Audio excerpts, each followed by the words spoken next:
Cooking শোর রান্নাঘরে আজকে আপনাদের সবাইকে অনেক অনেক শুভেচ্ছা জানিয়ে আমার রান্নার অনুষ্ঠান শুরু করব। আজকে আমি আপনাদেরকে দেখাচ্ছি চাপটি পিঠা। চাপটি পিঠার জন্য এখানে আমি চালের গুঁড়ি নিয়েছি 1 কাপ। এটা আমি রেডিমেড চালের প্যাকেটটা থেকে নিয়েছি। পেঁয়াজ কুচি নিব 2 টেবিল চামচ। কাঁচামরিচ কুচি আছে 3টা।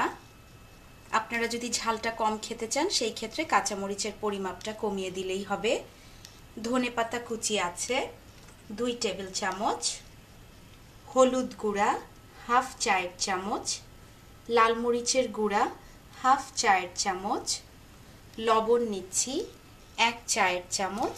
পানি লাগবে 1 কাপের একটু বেশি, আর তেল লাগবে খুবই সামান্য। এখন আমি এই বোলের মধ্যে পেঁয়াজ কুচি পুরোটা ঢেলে দিলাম, সেই সাথে ধনেপাতা কুচি,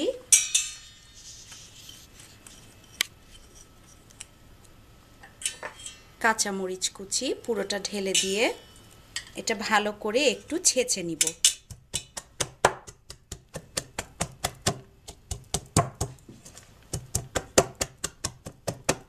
আপনারা চাইলে এটা হাতেও চটকে নিতে পারেন।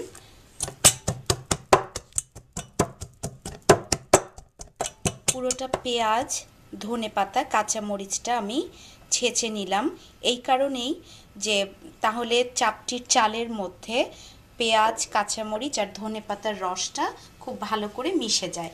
আপনারা চাইলে এটা হাতেও করে নিতে পারেন। এখন আমি এই লাল মরিচের গুঁড়ো আর হলুদের গুঁড়োটা এখানে ঢেলে দিচ্ছি। সেই সাথে এই চালের গুঁড়িটা আমি এখানে দিয়ে দিচ্ছি, আর দিচ্ছি লবণ। লবণের পরিমাপটাও আপনারা আপনাদের স্বাদ অনুযায়ী বাড়াতে বা কমাতে পারেন।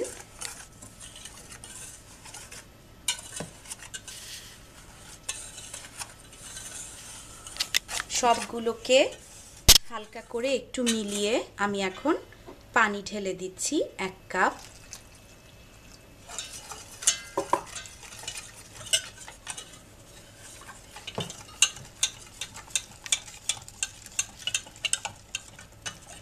সেই সাথে আমি শুরুতেই বলেছি পানিটা আমি 1 কাপের একটু বেশি দিব,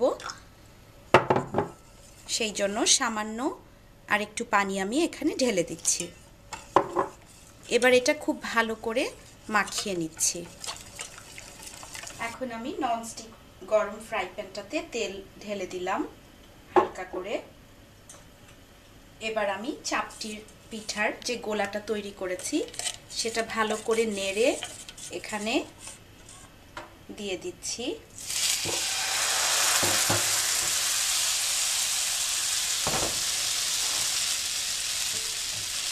এবার এটা ঢেকে দিব। ঢেকে দিয়ে মাঝামাঝি হিটে অল্প কিছুক্ষণ এটা আমাকে ভেজে নিতে হবে।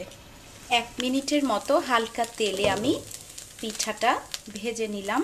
পিঠাটা হয়ে গেছে। পিঠাটা উল্টে নেবার কোনো প্রয়োজন হয় না এই চাপটি পিঠাটা। এখন আমি চাপটি পিঠাটা তুলে প্লেটে রেখে দিচ্ছি।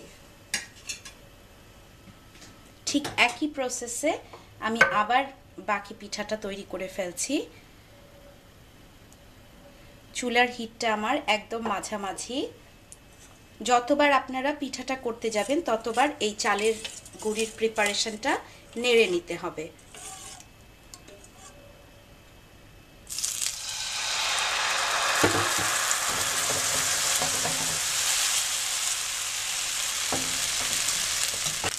এখানে আপনারা দেখতে পাচ্ছেন পিঠাটা হয়ে গেছে। এই চাপটি পিঠাটা উল্টে দেবার কোনো প্রয়োজন হয় না এই কারণেই যে এই পিঠাটার নিচের অংশটা ক্রিস্পি থাকে আর ওপরেরটা হালকা একটু নরম থাকে, সফট থাকে।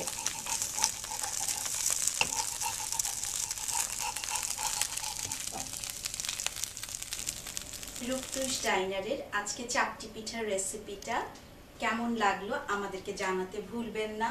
facebook.com/রূপতুষ ডাইনারে। সবাই ভালো থাকেন।